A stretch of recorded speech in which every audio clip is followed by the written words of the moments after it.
Okay, so this is a test taking tip for anybody who is allowed to listen to music while they're taking tests or they're taking an online test so they can listen to music or something like that. So you know how a lot of us listen to music or certain sounds when you study, right?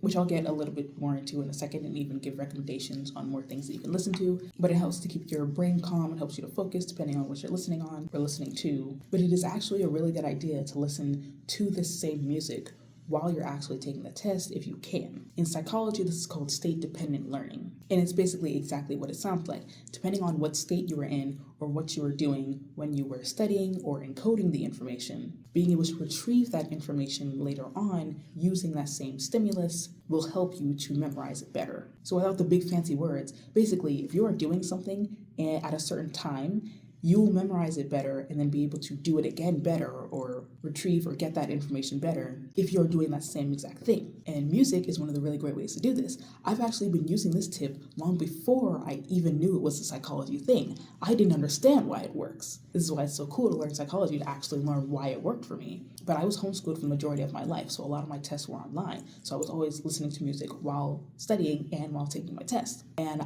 I have a tendency to play songs on repeat just over and over again. I don't really like listening to playlists. I would just listen to like one song and put it on loop. The song in particular that I've been listening to at that time, when I was in like 10th grade, 11th grade, was Scenery by V of BTS. It's really calming. It's really, really nice. It has lyrics to it, which I'm going to get to that in a second because like there's certain types of music that you should listen to, I guess, depending on what you're doing. But that's what I would listen to. And when it comes to history, which is my least favorite subject, I'm very bad at it, I would listen to that song on repeat. And then when I would take the test, I would find myself actually doing better than I normally would when I was listening to the same song. Again, didn't understand why it worked, but now I understand. It's called state-dependent learning. It's not just music too, like there are several different ways that you can do this because it's basically similar to conditioning where you're pairing or making an association with two different things. So like if you were chewing a certain gum while you were practicing or studying and then you chew that same gum while you're taking the test or doing the thing, that will also help jog your memory. So listening to music while you're studying and while taking the test is a really great way to improve that memory capability.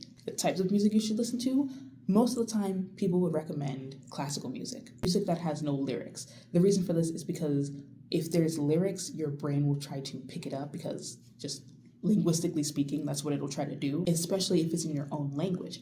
But as I mentioned before, I was listening to Scenery by V of BTS, which is Korean. So my brain was not really picking it up as something that I can understand because I couldn't understand it. So you might be able to get away with listening to music that is in a different language you can't understand because your brain will not be able to translate it and it won't be like trying to fight with, what you're trying to study / trying to interpret the language that they're getting from the outside. So listening to music that is not within your own language is also a great way to study, but ultimately listening to music with no lyrics, like classical, of course. But it doesn't only have to be classical music. I know a lot of people would think classical music, and I know some people are like, classical music is boring. I personally don't think so.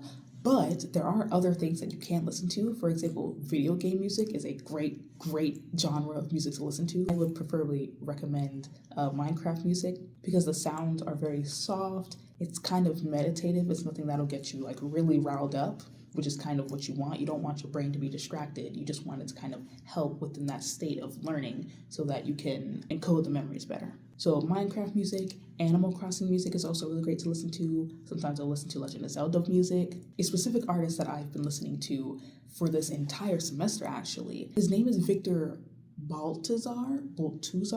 I'm probably not saying his last name right, and I apologize, but he makes songs for a indie game, like small game franchise. It's called Rusty Lake. First of all, love those games. I love the Rusty Lake games so much. But besides the games, the music is so good. I love their franchise's music, and I've been listening to it actively for like the entire semester not only when I'm doing schoolwork, just whenever I'm doing anything and I just want something to listen to, but I've been using it to study and also to take tests when I'm allowed to take it online. Another reason why I think his pieces are so good is because when you listen to them, it's not only music, there's like, he puts these sounds in there that's very similar to white noise. There's like, it's kind of like ASMR-ish, but like not really.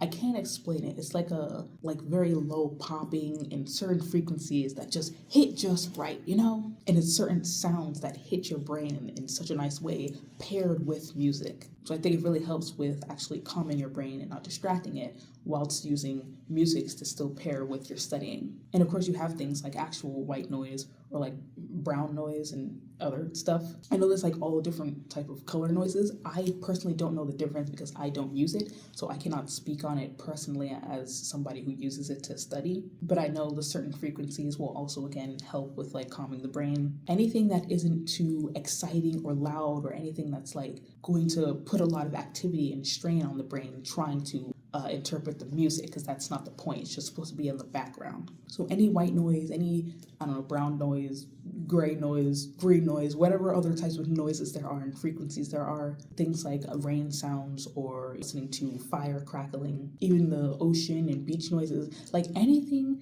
that is a sound that is not overpowering to where your brain actually has to pay attention to it, because that's the thing. You don't want it to give unnecessary energy to the music because it's not supposed to be doing that. The noise is just supposed to be there so that you can make and pair that association with what you're learning, but it's not supposed to overpower it. So you need something that's a bit more calm, a bit more relaxing, or at the very least something that you're used to, so it's not something that is taking up a lot of your brain power. But anyways, that is state-dependent learning. That is a psychology trick that I have been doing for a while now and has proven to be successful for me. Of course, these things may not work for everybody, but it's definitely worth a shot. Like I said, if you can listen to music while you're taking your test and while you're studying, that would be great. Preferably the same songs. Try to listen to the same exact songs. Like I said, do it on loop if you must. One of my favorite pieces by Victor, like I was saying, is Boils. It's like a 4-minute piece, but it's very, very nice.